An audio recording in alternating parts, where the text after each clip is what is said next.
and welcome to the January 13th Trips and Traps. I'm Andy Serling, joined by Eric Donovan. And we'll have 6 races to bring you this week in 2 separate segments, 3 races in each segment. We'll start off by looking at Wednesday's card, a couple of races back-to-back. We'll start off with race number 3 and look at the 5 Mega Holts. Yeah, Mega Holtz will get out a little slow. He sort of takes a stumble here at the start, and you can see him falling back a little bit on his heels. When that happens at the start, you lose the position, you lose the ability to really establish your own position. Now, David Cohen very quickly is able to get Mega Holtz to a decent spot. And he's kind of a money-burning horse. He's had a lot of chances. He's not the kind of horse I love recommending. But he doesn't have a fair chance, in my opinion, in this race. And you also think that the rail is not particularly the place to be on this day. We'll talk about that a little bit later on. But you see him now in behind horses and having to, be toward the back of the pack, and he's going to move over toward the inside. Yeah, you're going to have to decide for yourself. And I don't have a strong, definite opinion on the rail on January 5th. But I'm open to the possibility we're better off being on the outside of this racetrack. And we'll have to see if some results come in. And taking a look at the results, I don't think that you'll find it an outlandish idea, even if you don't agree. This horse ends up overcommitting to the inside, and you'll see this is something David Cohen commits horses to the rail. We'll see it even later in a race, another race we show, and sometimes it works and sometimes it doesn't. This horse doesn't work. Doesn't work here, and we'll see the winner, actually, the brush, who's in the maroon silks on the outside in third.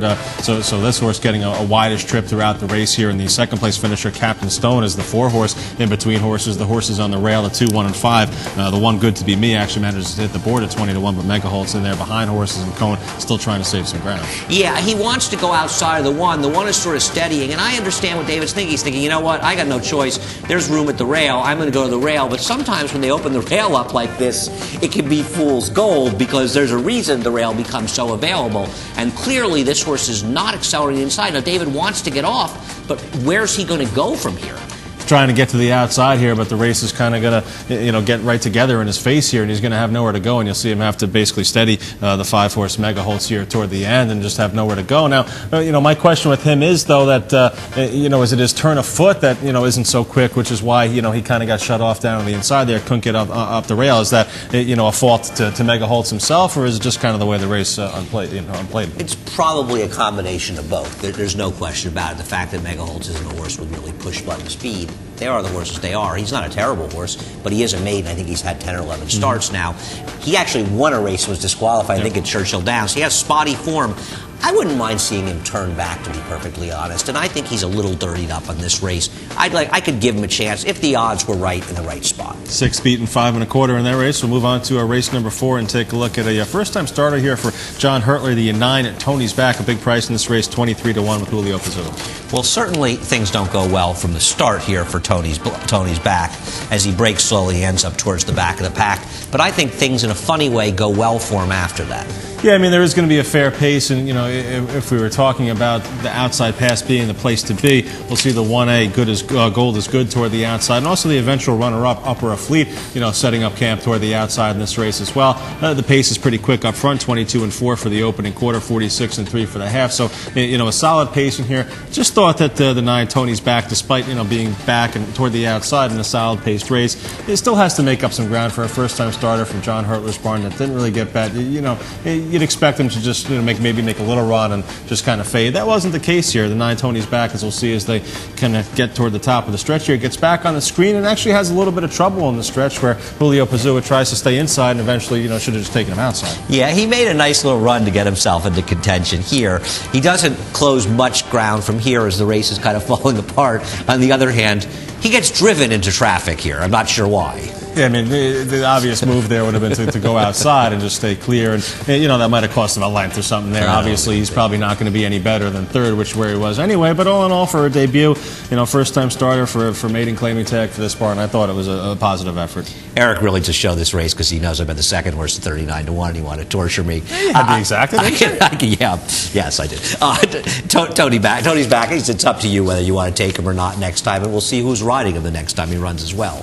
Okay, one more race to show you in this first segment. We'll fast forward to Saturday and take a look at race number 3. We're interested in the 4 Kind of how that changes the complexion of the race. Yeah, this race, and we'll show you the head-on afterwards, is changed because of what happens to start. Hardshell, the 4, he was the speed to go with the eventual winner, another Silver Oak. And the 6 horse on the outside, Winning Wildcat, he was the closer that was going to be able to take advantage of the slow pace. Now, you're going to see the head-on of the race and see what happened. And we've got a number of races today to show you head-ons where the start of the race dictated what ended up happening here. Another Silver Oak is about as fortunate a winner of a race as you will ever see at the racetrack, because by eliminating the other speed Hardshell at the start, he got away with an incredibly slow pace. The deep closer in here, Winning Wildcat, nothing his rider can do. Junior Alvarado, I actually give him credit. You know, he realized what was going on. He put him in the game. But here's a horse that was racing against the grain of the race and against the grain of the way he wants to run, and he still almost won. He has to be pushed along here to keep within 3 lengths of the lead around the far turn, and a horse that probably would have just been better off settling toward the back. There's another Wildcat right there, and Hardshell toward the back. We're kind of done with him. The Hardshell doesn't really make a move after the start here, but take a look at the effort that Winning Wildcat's going to put in, tipping into the 3 or 4 path now toward the outside. I actually think another Silver Oak's okay for this level. Obviously, he did get a little bit fortunate here. I think both these horses are right, and a very nice effort here from Winning Wildcat. You're being more generous to the eventual winner of this race than I am. I realized they beat the rest by a lot, so I'll give him that much credit. If they met under fair circumstances, Winning Wildcat would lap another Silver Oak. They're not even the same stratosphere when you consider the trips here, in my opinion. And you can see what happens in the start, because the 3 horse, the eventual winner, another Silver Oak, comes out a little bit, and he very fortunately has the 5 horse, Racing Jason, yep, comes in a little bit, and they just do some number on Hardshell. Now, what happens at the start is something that just doesn't get adjudicated. And if the horse is going to intimidate the start, and races are changed by the way they are at the start, the stewards don't consider this something they adjudicate, and we'll see this later in the show. It's something they are consistent about, however. It is. It seems like they're very, very much not wanting to take anything down coming out of the gate, just to kind of see how the race unplays. And, I think for the most part, that's the right way to go. Well, it depends the way you look at it, but it is something they're consistent about. And it happens that we got a lot of emails about the starts that we'll see in the second episode of this show, and that email address is tripsandtraps@NYRAinc.com. We love to hear your thoughts. Come on back for that second segment.